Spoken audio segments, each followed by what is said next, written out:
Dear students, today we are reading The Summer of the Beautiful White Horse, a story written by William Saroyan, and this is part 2. Earlier we mentioned that the story is about two boys, two Armenian boys, Aram who is 9 years old and Murad who is 13 years old. They are both very fond of riding horses, and they both belong to the same tribe, Garoglenian tribe, whose people were well known for honesty and trust. Murad is able to steal a horse, and after enjoying riding for 1 month, he invites his cousin to join him in horse riding. At the end, they will return the horse to its owner, as they don't want to bring any shame for their family. There are 4 main characters in the story. Aram, who is the narrator, is a 9-year-old boy. He justifies Murad's stealing of the horse for the purpose of horse riding, as they didn't want to sell it off. He claims it is not stealing because we didn't intend to sell it off. And he claims that it's not same like stealing the money. He is very fond of horses, so he also wants to ride the horse himself. Murad is another character. He's a 13-year-old boy, and he's Aram's cousin. He steals the horse, and he comes early in the morning to his cousin's house, and he invites him to join him. He claims he knows how to handle a horse. Very often, he says that he has a way with a horse. John Byro is another character. He is a farmer and owner of the stolen horse.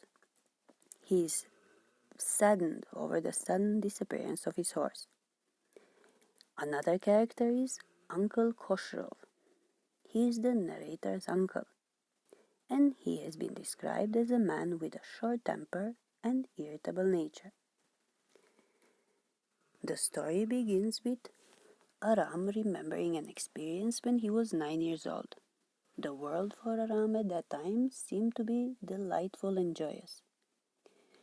Murad, whom everybody considered crazy, came at 4 in the morning and woke up Aram by tapping on the window of his room. It was summer with daybreak just around the corner. Aram jumped out of the bed and could not believe his eyes. He saw Murad sitting on a beautiful white horse. Murad asked him to be quick if he wanted to ride.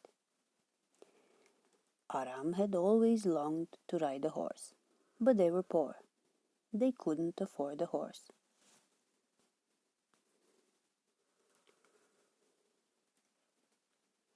But most important thing about the Garoglenian family was that they were famous for their honesty. From a long time, they had built up a reputation for being proud and honest. The author says, "None of us would take advantage of anybody in the world, let alone steal. There is no way anyone in our family would steal." He says, "Even though I could see the horse, so magnificent, even though I could smell it, so lovely, even though I could hear it breathing, so exciting, I couldn't believe the horse had anything to do with my cousin Murad or with me or with any of the other members of our family, asleep or awake, because I knew my cousin Murad couldn't have bought the horse, and if he couldn't have bought it, he must have stolen it, and I refused to believe he had stolen it." Aram was also very fond of riding horses. That is why he refuses to believe the horse was stolen. He says no member of the Garoglenian family could be a thief. He also asks his cousin few times, "Where did you steal the horse?" But he doesn't get a direct answer. His cousin is inviting him. He is not giving him an answer.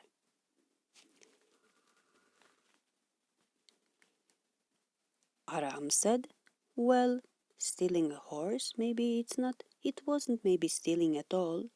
Maybe it's not the same thing as stealing money.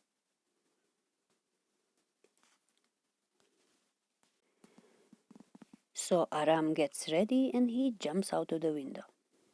As they lived on the boundary of the town on Walnut Avenue, there was the vast countryside full of orchards, vineyards, and irrigation ditches nearby. In a few moments, both Aram and Murad were having a wonderful time riding the horse. Murad started singing out. He started singing out of excitement and enjoyment. They were having a wonderful time. Here the narrator talks about the family's crazy streak. He says that Murad was considered the natural inheritor of the crazy streak of their tribe.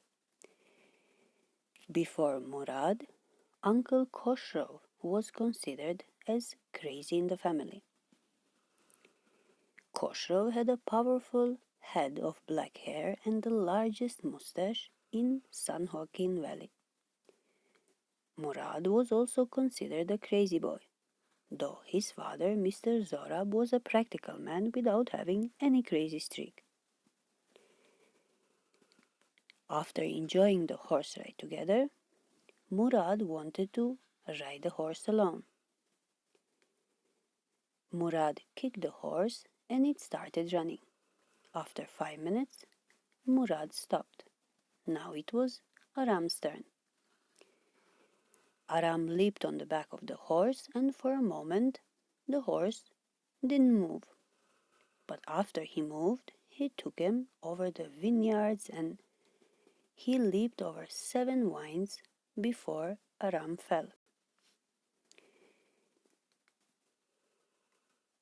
Murad came running and the horse was gone. The horse got lost. Both of them searched for the horse in different directions. It took them half an hour to find the horse. Then, that afternoon, the narrator says, my uncle Khosrow came to our house for coffee and cigarettes, and he was joined by the other visitor, John Bairo, an Assyrian who learned to speak Armenian. John Bairo was talking about the horse. He said, my white horse, which was stolen last month, is still gone. I cannot understand it. Aram's uncle Khosrow, as usual, he became very irritated and he shouted, it's no harm. What is the loss of a horse? Haven't we all lost homeland? What is this crying over a horse? He kept saying, don't worry, pay no attention to it. When John Bairo said that he walked 10 miles to get there, Uncle Khosrow said, you have legs. After some time, John Bairo walked out of the house, slamming the screen door. The farmer went away and Aram ran over to his cousin's house. His cousin Murad was sitting under a peach tree with a young bird, a young robin. He was talking to the bird. The bird was injured and he was trying to help. Aram tells him that the farmer John Bairo came and he was inquiring about the horse. Aram tells him that you've had it a month. I want you to promise not to take it back until I learn to ride. Aram wants to take the opportunity and learn how to ride the horse. He tells his cousin Murad that you will not give him the horse back.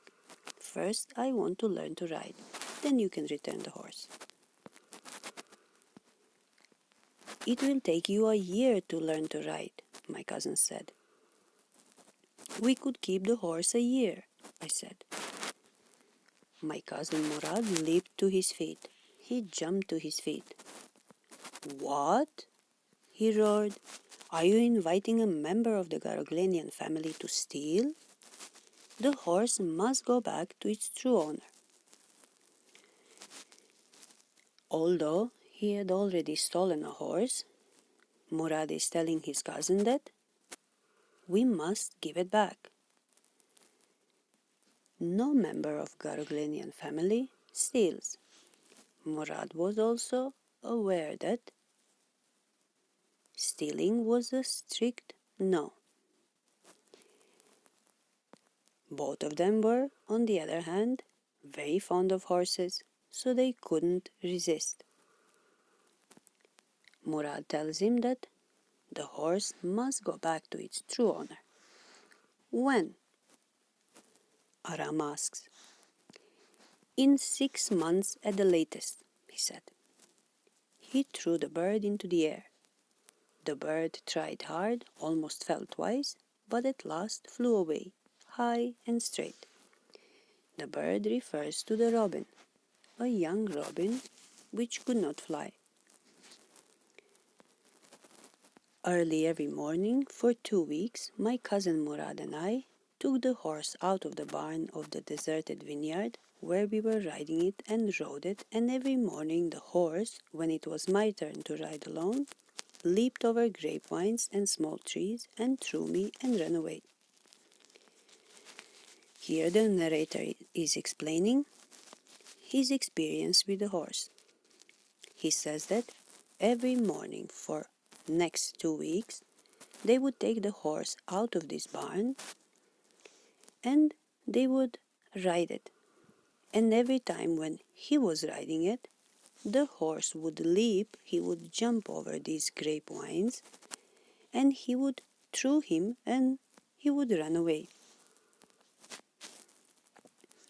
Nevertheless, Aram said, I hoped in time to learn to ride the way my cousin Murad rode. He could see that his cousin knows how to ride a horse, and he was hoping that in time he will learn to ride a horse just like his cousin does. Nevertheless means in spite of that, in spite of falling all the time, I hoped that I will learn to ride the way my cousin Murad rode. One morning on the way to Fetwayan deserted vineyard, we ran into the farmer John Byro, who was on his way to town. The two cousins were riding the horse near Fetwayan's deserted vineyards, and one day they met John Byro, the owner of the stolen horse. Let me do the talking, my cousin Murad said. I have a way with farmers. Good morning, John Byro, my cousin Murad said to the farmer. The farmer studied the horse eagerly. Eagerly means in a keen manner. He noticed that this horse looks very familiar.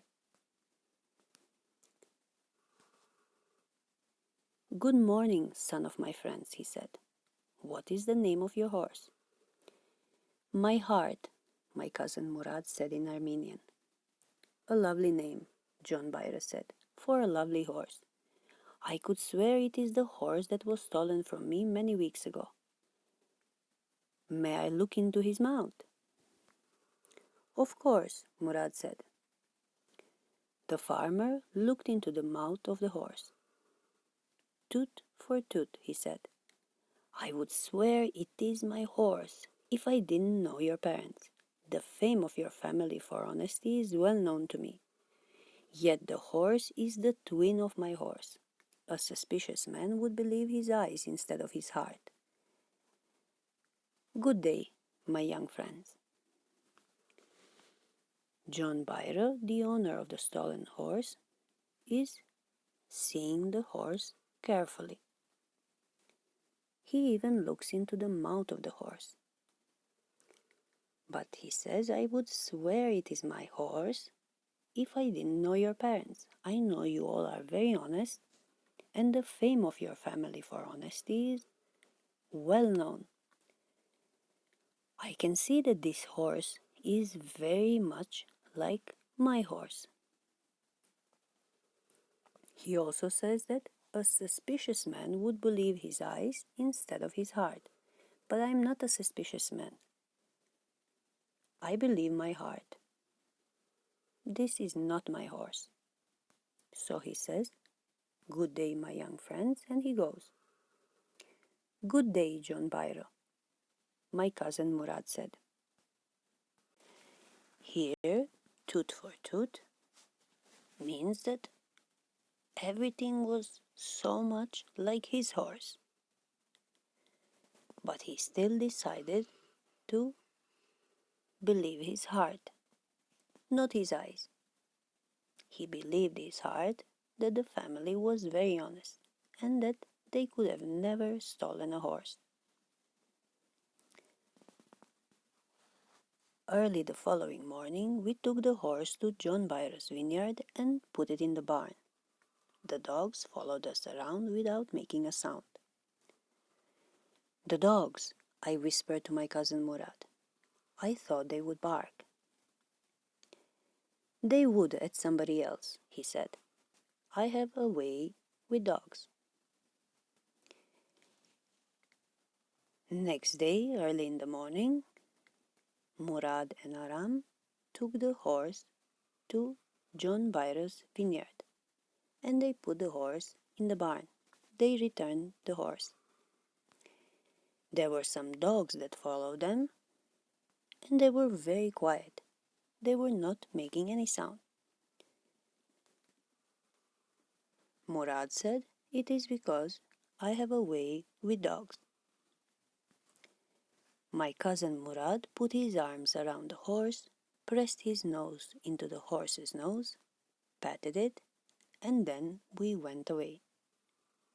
That afternoon, John Byro came to our house in his surrey and showed my mother the horse that had been stolen and returned. That afternoon, the farmer, John Byro, came to their house in his carriage, and there was a horse there as well. So he showed Aram's mother the horse that has been stolen. Now, somebody had returned the horse. I do not know what to think, he said. The horse is stronger than ever. Better tempered too.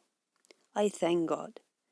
My uncle Khosrow, who was in the parlor, became irritated and shouted, Quiet, man, quiet! Your horse has been returned. Pay no attention to it. Aram and Murad returned the horse quietly to John Byron. Perhaps they felt guilty, and they didn't want to bring any shame on their family. Next morning, when John Byro visited Aram's parents, he told them of a great miracle. He said that his horse, that had disappeared mysteriously, had returned. It was in better health and a better temper.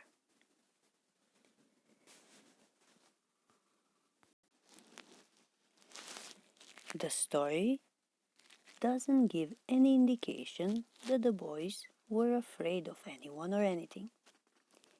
If they had been afraid, they would not have carried on with horse riding every day for some weeks.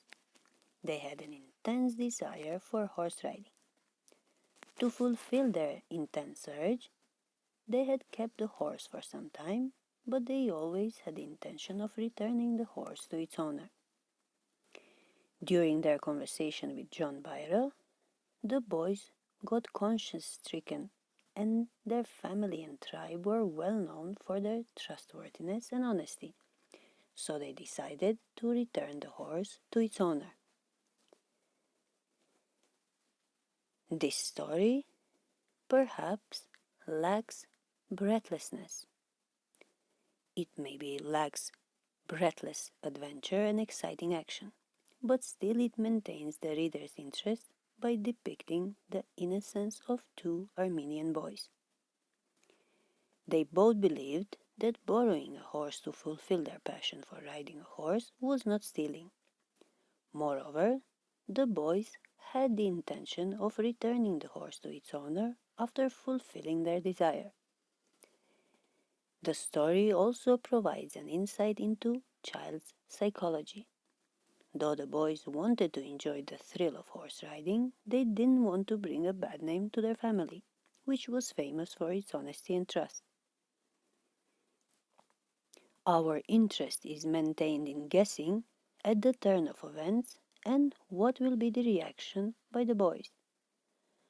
Our curiosity reaches its peak when the boys encounter John Byra and he examines the horse they are holding.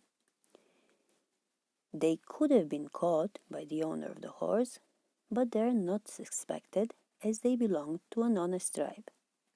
That is why John Byra is not suspecting them. He believes them. Ultimately, the horse is returned to its rightful owner due to the conscience of the boys, Aram and Murad. As far as the Garoglenian tribe is part of an Armenian community. Garoglenian families were reputed for their honesty. They were once rich and had their lands, but they had to flee their homeland due to war. As they had to flee from their homeland, they were living in poverty. They didn't have enough money to buy food, but they maintained their moral values. They were proud of their honesty. They also knew how to differentiate between right and wrong. No member of a Garoglenian family could be a thief. The people of this tribe were unique as they enjoyed being alive despite their extreme poverty. Murad expresses the desire to enjoy life when he steals the beautiful white horse to ride. Aram, too, had a keen desire to ride a horse. Hospitality is also an important trait in Armenian culture. They entertain their guests with coffee and tobacco. Dear students, this was a story about the beautiful white horse. I hope you like the story. This will be all for today. Have a nice day and see you soon.